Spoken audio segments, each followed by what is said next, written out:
지난번에 왜 그 말씀해 주셨잖아요. 굉장히 센 멘트라고 저는 생각하는데 김구는 단 하루도라고 시작하셨던 대한민국 국민이었던 적이 없다라고 해주셨던 없잖아요. 예. 그 얘기를 듣고 제가 이런 생각이 들더라고요. 인터뷰가 끝나고 집에 가는데 김구가 살해했던 그 많은 정적 중에서 이 대한민국을 위해서 절대 죽어서는 안 될 사람들도 꽤 있지 않았을까 이런 의문이 들더라고요. 오늘날 우리가 예를 들어서 뭐 건국 위인으로까지 좀 모실 수 있을 만한 그러한 정도의 사람인데 김구에 의해서 살해된 인물들이 있나요? 나는 그런 인물이라 거게 되면은 뭐 송진우하고 고아 송진우, 고아 송진우하고 장덕수를 꼽고 설산 장덕수 그렇기 때문에 책 타이틀에 얼굴 없는 국부 장덕수 그렇게 타이틀을 걸었잖아요. 그 장덕수의 그 일대기 그 사람이 미국을 유학을 하고 영국을 유학을 하고 그렇게 해서 제출한 어떤 그러니 이 계급 투쟁에 의한 노동 해방이 아닌 사회적 혁신을 통한 노동 해방이라고 하는 강렬한 어떤 그런 이 세계 사상의 하나의 큰 핵을 그은 거 아니에요. 신자유주의자로서의 어떤 이론가로서의 면모를 보여주죠. 신자유주의. 그러니까 이게 고전적인 자유주의가 아닌 국가의 개입을 어느 정도 인정하는 조건으로서의 어떤 그러니 새로운 어떤 그런 사회 건설에 대한 어떤 그런 이론틀을 제시하는 거예요. 그러니까 막시즘에 대한 강렬한 비판이죠. 여기서 사회적 혁신이라고 하는 것은 결과적으로 정근대적인 유죄들을 일소시켜서 근대적인 가치에 입각한 어떤 그런 국가 건설 운영을 이제 제기한 그런 이제 틀이고 그렇기 때문에 내가 보기에는 이 20세기 한국인들 가운데서 제대로 된 어떤 그런 자유민주주의자 가 바로 이 설산 장덕수의 최초의 인물이라고 봐요. 그 사람이 그런 미국에서 세계학계에 그런 이론틀을 내서 박사학위를 받았으니까 콜롬비아 대학에서. 너무 아까운 사람인데요. 그럴 뿐만 아니라 그런 이제 또 미국과 영국에서 그 정당 정치, 의회 정치에 대한 제대로 된 오리엔테이션을 받는 거예요. 그러니까 이 사람이 이제 해방 이후에 들어와서 당신 소원이 뭐냐라고 하니까 그런 정당 정치를 한번 해보고 싶다. 당신은 엄청난 엘리트였네요. 그렇죠. 당대표가 되고 당대표가 원내총무 같은 경우가 돼서 자유와 민주를 가치로 하는 제대로 된 어떤 그런 보수 우익 정당을 만들어 보고 싶다. 그게 바로 이제 영국에서의 어떤 그런 정당 정치 모델에 대한 어떤 그런 자기의 생각을 한국에다가 새로운 나라를 만들어서 실현시켜 보고 싶은 거예요.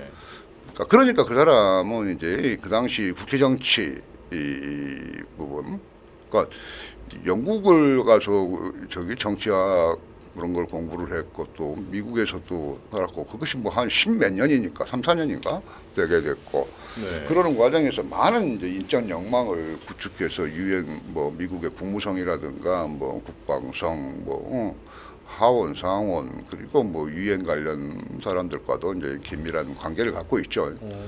그러니까 이게 이 세계 정세의 어떤 그런 돌아가는 정세를 가장 잘 파악하고 있는 사람이 바로 설산 장덕수예요. 그렇기 때문에 마르크시즘에 지금 한참 막이 부상하고 있는 30년대 중반에 그 사람은 마르크시즘을 깨부시는 신자유주의 이론을 가지고 지금 한국 땅에 들어온 거예요. 그러니까 그 사람의 눈에 공산당이 어떻고 하는 것들이 이게 가소로운 거지 그야말로. 그런 사람이 지금 현재 잘 알려지지 않고 오히려 그 장덕수가 그 뜻을 피워보기도 전에 장덕수를 죽인 김구가 영웅이 돼 있는 오늘의 대한민국이네요. 그러니까 김구 그런 것들은 아예 뭐 상대가 되지 못하는데 그러니까 뭐냐면은 이게 이제 문제가 되면 이승만과의 문제가 될 수 있어요. 그러니까 실제로 이 보수 우익을 최초의 정당이 바로 한국민주당 한민당이에요. 이게 송진우를 비롯한 그런 이제 소위 말하는 친일파로 분류되고 있는 구류가 만든 게 바로 이제 한민당이고 그게 바로 보수 우익 정당 최초의 보수 우익 정당이에요. 예. 야당이 아니라고 원래. 자 그랬는데 그 당을 이제 하나의 브레인이지 이게 이 설산 장독수는. 네. 이 사람이 이제 예를 들어서 미국과의 관계라든가 해서 저기 보고서라든가 레포트를 작성을 하고 그래요. 그러니까 그 와이프의 하는 이야기가 하는 저기 이 이야기 나중에 해고를 보게 되면 해방 이후 죽을 때까지 결혼 생활을 제대로 가정 생활을 해본 적이 없다는 거예요. 밤에 12시쯤 11시쯤에 집에 들어와서 한 새벽까지 다시 영문 보고서를 작성을 하고 타이프를 치고 예. 그리고 다시 이제 아침에 또 나가서 저기 그걸 정리해서 뭐 전문을 보내고 그렇게 해가면서 이제 여기 이 한국의 어떤 그런 독립 문제 또 현실이 처해 있는 상황 등을 보고해가면서 미국에게 요구할 건 요구하고 협력을 구하는 거죠. 예. 그러니까 매일 만나는 사람들이 하지 중장을 만나고 이승만을 만나고 김구를 만나고 그런 일들이에요. 그러니까 그 이제 그 와이프 되시는 분께서 그 제기동이 집인데 네. 그 집을 청설장이라고 그래요. 청설장. 예. 그 소리청자에다가 예. 눈설자, 아. 집장자. 예. 그러니까 장석수가 죽었는데 밤이 되면은 타이프 소리가 들린다는 거예요. 환청에 시달리는 거야. 왜냐면은 뭐 해방 이후부터 매일 밤만 되면 밤마다 그렇게 타이프를 쳤기 때문에 예. 청설장 감동적이죠 정말. 그러네요 정말. 그러니까 뭐냐면은 예. 사실 그 당시 해방 대한민국 건국 과정에서 이승만은 사실 할 수 있는 일이 별로 없었어요. 왜냐하면 하지 중장과 계속 갈등 관계, 대립 관계를 갖고 있고 예. 미국과도 갈등을 갖고 있기 때문에 상대를 안 해줄 거 아니에요. 그러면 그걸 누가 상대하느냐? 장독수가 상대를 하고 다니는 거죠. 그럼 그런 뛰어난 인물인데 김구는 왜 죽인 겁니까? 바로 장독수의 그 저기 이 대한민국 건국을 위해서는 네. 미국과의 협력이 불가피하고 꼭 필요하고 또 유엔을 적극적으로 활용할 필요가 있고 그리고 김구같이 그야말로 임정법통론을 내세운다는 것은 자유민주주의 원칙에 맞지 않는다고 생각하는 거죠. 그러잖아요. 예. 국민투표를 통해서 나라가 수립이 돼야 되는데 예. 그게 아니고 밑도 끝도 없는 임정에 있는 이상한 인간들이 와가지고 와서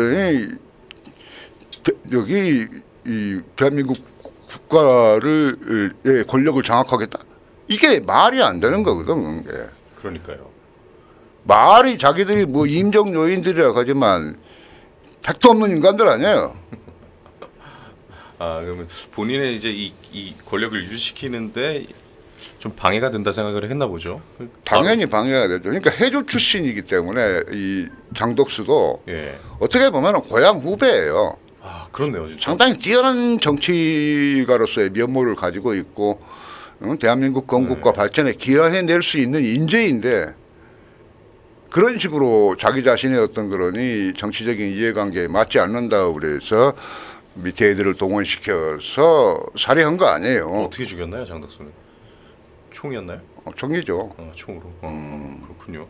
야, 그건 뭐 섬세하게 잘 묘사했어요. 특히 예. 내가 여기서 이 책에서 조금이 진짜 더 힘을 쏟은 부분이 장독수예요. 그러니까요. 많이 다루셨더라고요. 그 박사님 호 방송에서 얘기해도 되나요? 뭐야? 호 있잖아요, 박사님. 그 혹시 장덕수 호랑 일부러 비슷하게 만드신 건가요? 야, 뭐 그런 것은 아니었는데. 그 생각은 안 하셨어요? 아니, 저는 그냥 비슷해가지고. 왜도 상관없는데. 여담이었습니다. 참고로 박사님의 호는 흑산입니다. 흑산. 예. 자, 그러면 네. 정말 안타깝네요. 그 중에서 이제 장덕수라는 분이 정말 안타까운 죽음이었다 이런 생각이 듭니다. 광복절이 얼마 전이어서 그런지 몰라도 도서 사이트에서 백범일지가 다시 또 많은 관심을 받고 정말? 있어요. 예, 그래요. 광복절 이벤트로 막 걸어놓고 하니까 백범일지에 대해서는 하실 말씀 많으시죠? 거기 예. 뭐 최근에 들어서 여러 평가가 있잖아요. 광인일지, 광인일지. 예. 저 같은 경우는 백정일지, 백정일지. 뭐 아니면은 뭐 살인의 추억록, 살인의 추억. 추억록. 아, 추억록. 예. 자, 그러잖아요. 예. 그러니까 백범일지는 사람들이 잘 모르는데 네. 그건 되게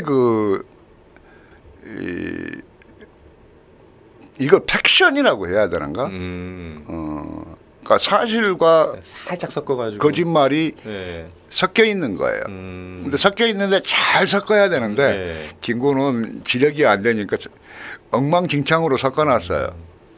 전부 거짓말이 엄청 많아요. 근데 그 안에 뭐 나의 소원 같은 또 이제 많은 사람들에게 감동을 주는 부분은 또 직접 쓴 것도 아니라면서요. 김구는 그런 걸 쓸만한 지력이 안 된다니까. 네, 그러니까요. 20몇 년을 살면서도 그 생활 중국어도 몸에 체화시키지 못한 인간인데. 그 이 파트에 대해서 지난 인터뷰에 자세히 나와 있거든요. 그러니까 한번 보십시오. 굉장히 재밌으실 겁니다. 춘원 이강수 얘기가 나오거든요. 그래서 제가 박사님께 좀 여쭤보고 싶은 게 이 백범일지 허구에 대해서 춘원 이강수를 근거로 들면서 좀 얘기해 주셨는데 그게 사람들이 굉장히 재밌었다 하더라고요. 이 백범일지의 허상과 진실에 대해서 알아보는 좀 그런 인터뷰 한번 안 될까요? 다음에? 좋아요. 가능한가요? 거기 예전에 페넨마크에서 네. 김구 신화 시리즈를 했는데 예. 제 1탄이 바로 이 백범일지의 진실이었어요. 그때 상당히 뭐 처음 이제 그 백범일지를 보면서 야 이거 봐라 이거 김구 이거 이상한 사람인데 그러다가 치아포로 이제 이 두 번째가 치아포였고 치아포에서 이제 완전히 김구의 어떤 그런 살인 본색 그러니까요. 과 그 백범일지의 어떤 그런 허구성 거짓말을 알게 되니까 분기가 탱천하게 됐고 그래서 이제 막 2편, 3편, 4편으로 해서 20편대까지 넘어가게 됐고 그래서 이 책이 나오게 된 거예요. 그렇죠. 뭐 처음부터 무슨 김구 내가 뭐 이상한 생각을 가지고 한 게 아니라고요. 제 질문질 한번 좀 방송이 재밌어지도록 구성을 해볼 테니까 이거 백범일지 관련해 가지고 한번 저희와 인터뷰 한번 해주시겠습니까? 뭐 하죠. 고맙습니다. 약속하신 겁니다.